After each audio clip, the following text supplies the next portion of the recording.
Less than 1% of people will ever hold XRP.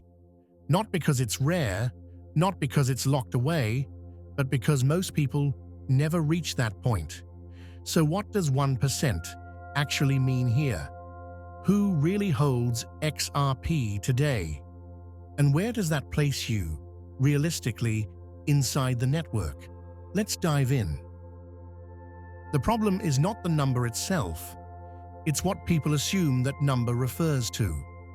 Some think it means 1% of wallets. Others imagine 1% of crypto users. Most subconsciously compare it to the entire world. That confusion makes the statement feel exaggerated, even before anyone checks how ownership actually works. The key is this: less than 1% doesn't sound extreme because it's false. It sounds extreme because people rarely stop to define what they're measuring. Before you can judge the claim, you need to ask one simple question. 1% of what exactly? Only then does the statement stop sounding like hype and start sounding mathematical. Holding XRP does not mean hearing about it. It does not mean watching charts. And it does not mean touching it once on an exchange. Holding means having real exposure, a position that exists beyond a headline. Before counting people, you first have to define what ownership actually represents in the crypto world. On-chain ownership is not the same as using a platform. A self-custodied wallet represents direct control. Custodial platforms aggregate thousands of users under a single address. From the outside, they look like one holder. In reality, they are many.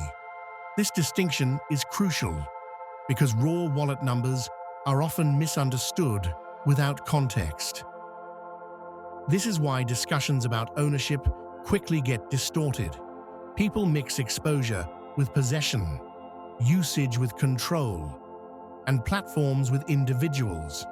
So when someone hears millions of wallets, they imagine millions of people.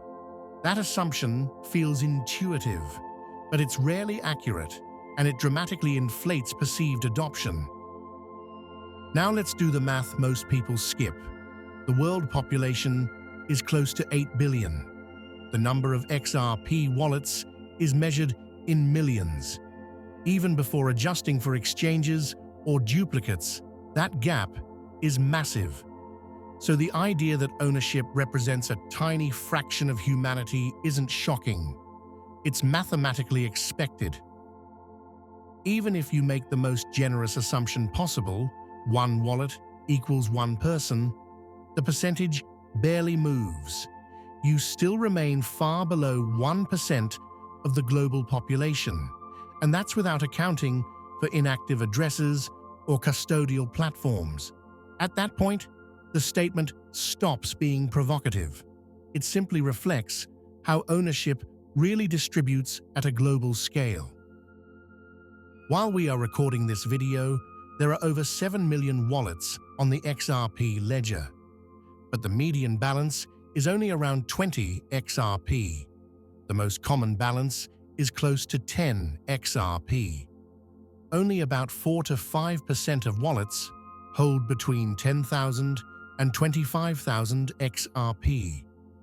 That's a small slice of the network, but not an elite group either.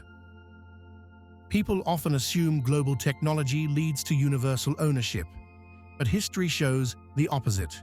Stocks, bonds, and even gold are globally accessible, yet owned by a minority. Adoption spreads unevenly, constrained by knowledge, risk tolerance, and access. Crypto is no different. Global reach does not mean everyone participates, and it never has. Ownership stops long before interest does. Real barriers exist: understanding, regulation, custody responsibility, and perceived risk. Most people never cross that threshold. They observe, discuss, and delay. Even in countries with full access, the majority never hold financial assets directly. So expecting crypto ownership to scale differently ignores how humans actually behave. Even traditional markets show this pattern clearly. A small percentage of people own most financial assets. That concentration persists despite decades of access and education. Crypto doesn't erase that structure, it mirrors it. So when XRP ownership looks narrow, it isn't failing adoption.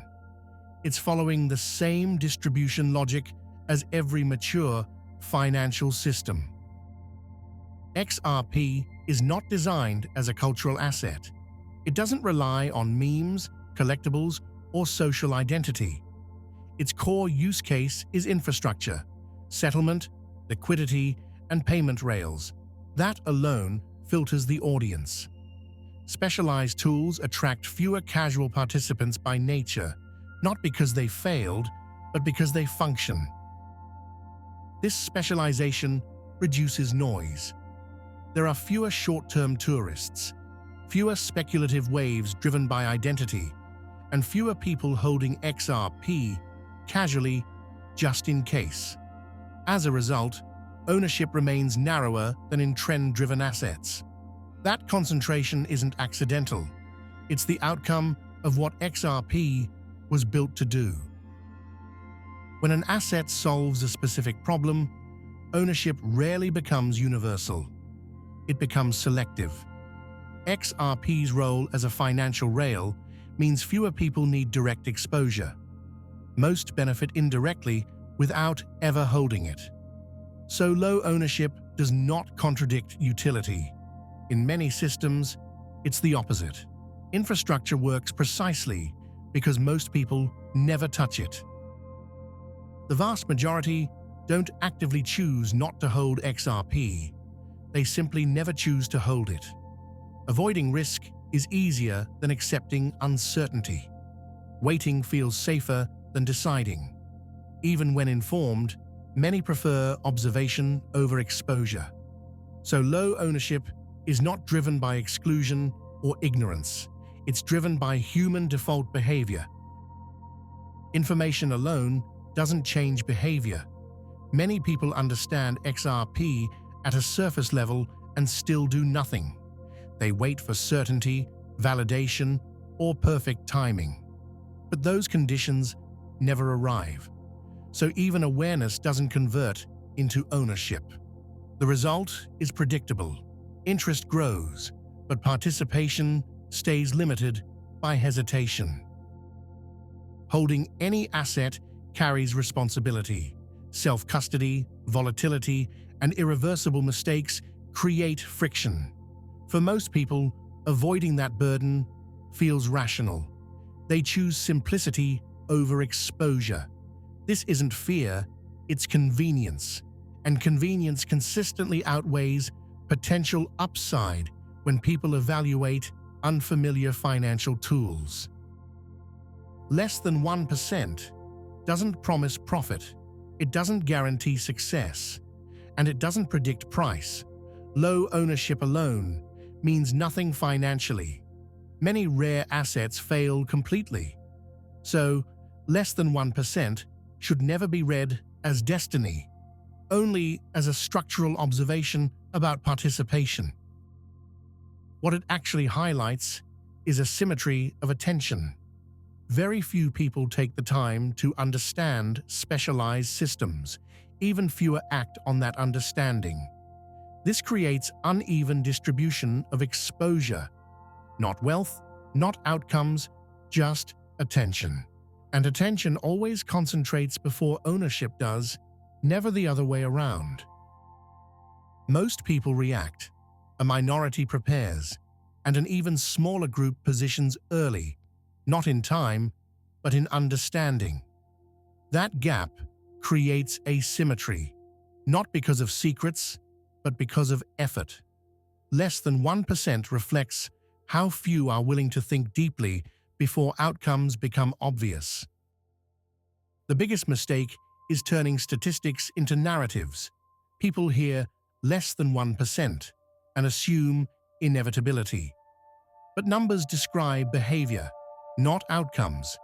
They explain how participation forms, not where price goes. Misreading this difference is how people confuse rarity with entitlement. Less than 1% isn't a slogan. It's the result of math, human behavior, and financial structure. Most people won't hold XRP because most people never hold specialized assets at all. That reality doesn't predict success. It explains distribution. Understanding that difference matters more than chasing any number. The real advantage isn't being early, it's being informed. Not faster, but clearer. Most mistakes happen because people misunderstand what ownership means and what it doesn't. Clarity protects better than conviction. And in complex systems, understanding always outlasts hype. Less than 1% of people will ever hold XRP. Yes, for sure. But it isn't something to chase. It's something to understand. Because in crypto, numbers attract attention, but knowledge protects decisions.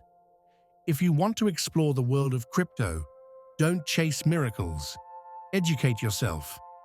Because in this world, a simple click can change a life, but only knowledge can protect your future.